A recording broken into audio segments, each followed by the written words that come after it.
నమస్తే, welcome to good morning Bharat.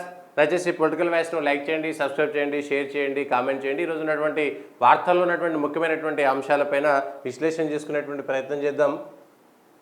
ముఖ్యంగా ఖమ్మం బరిలో ప్రియాంక అవకాశాన్ని పరిశీలిస్తున్న కాంగ్రెస్ అధిష్టానం. రాయబరేలీ, ఖమ్మం రెండు రాష్ట్రంలో అధికారంలో ఉన్నటువంటి కాంగ్రెస్ పార్టీ ఒక ఖమ్మంకు ఒక అభ్యర్థిని వెతుక్కోవడంలో, ఒక అభ్యర్థిని ఎంచుకోవడంలో ఎంత తాత్సారం చేస్తుంది.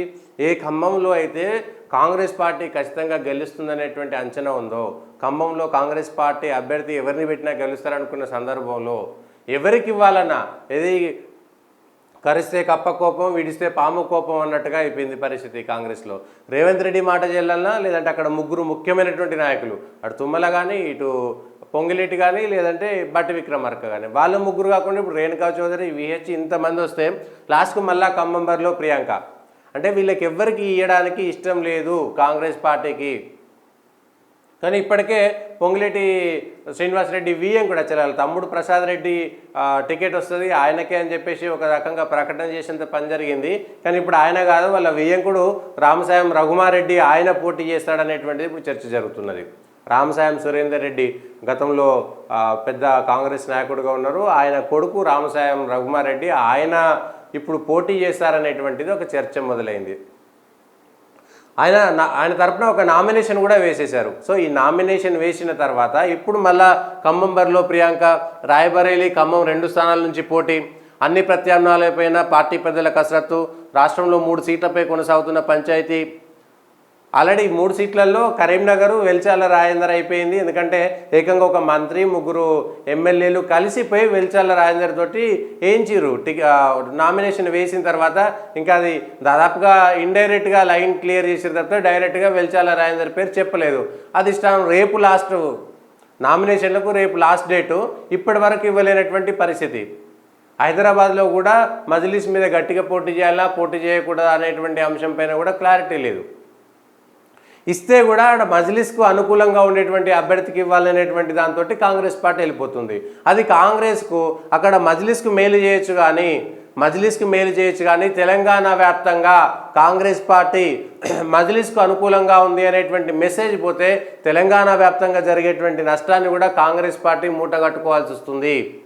బీఆర్ఎస్ పార్టీ కూడా ఎవరైతే ఇప్పుడు అక్కడ ఒక యాదవ్కు టికెట్ ఇచ్చారో మజ్లిస్కు అనుకూలంగా పనిచేస్తుందో అదే అంశాన్ని తెలంగాణలో కూడా కొంత మేరకు ప్రభావాన్ని చూపేటువంటి పరిస్థితి కనబడుతుంది.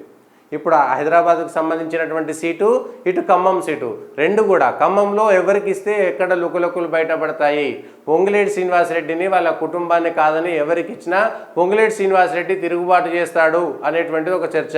అంటే ఇమ్మీడియట్గా ఇప్పుడే పోయి నేను రాజీనామా చేస్తా మంత్రి పదవిని కాదు, కానీ తన వర్గాన్ని మొత్తం తన గుప్పిట్లో ఉంచుకొని ఖమ్మంలో తనకి ఇవ్వకపోతే జరిగేటువంటి పర్యవసనాలపైన, ఎందుకంటే ఆ ఒప్పందం మేరకే కాంగ్రెస్ పార్టీలో చేరాడు, ఆ ఒప్పందంలో భాగంగానే కాంగ్రెస్ పార్టీ టికెట్ పైన పోటీ చేశాడు, లేదంటే బీజేపీ వైపు వెళ్తుండే ఆ రోజుల్లో అనేటువంటిది ఒక చర్చ. సో ఖమ్మంలో కాంగ్రెస్ గెలవడానికి పొంగిలేటి శ్రీనివాసరెడ్డి వచ్చిన తర్వాతనేటువంటిది ఒక మెసేజ్ వెళ్ళిపోయింది.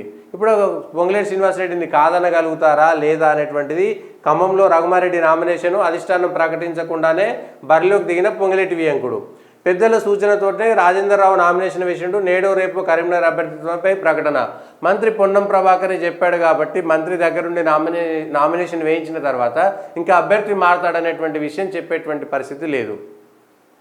సో ఓవరాల్గా ఏం జరుగుతుందనేటువంటి చూస్తే మళ్ళీ ప్రియాంక గాంధీ అనేటువంటి పేరు తీసుకొచ్చి ఇప్పుడు మళ్ళీ కొత్తగా వయనాడుతో పాటు అమేఠీలో కూడా మళ్ళీ రాహుల్ గాంధీ నామినేషన్ వేస్తాడనేటువంటి ఒక ప్రచారం.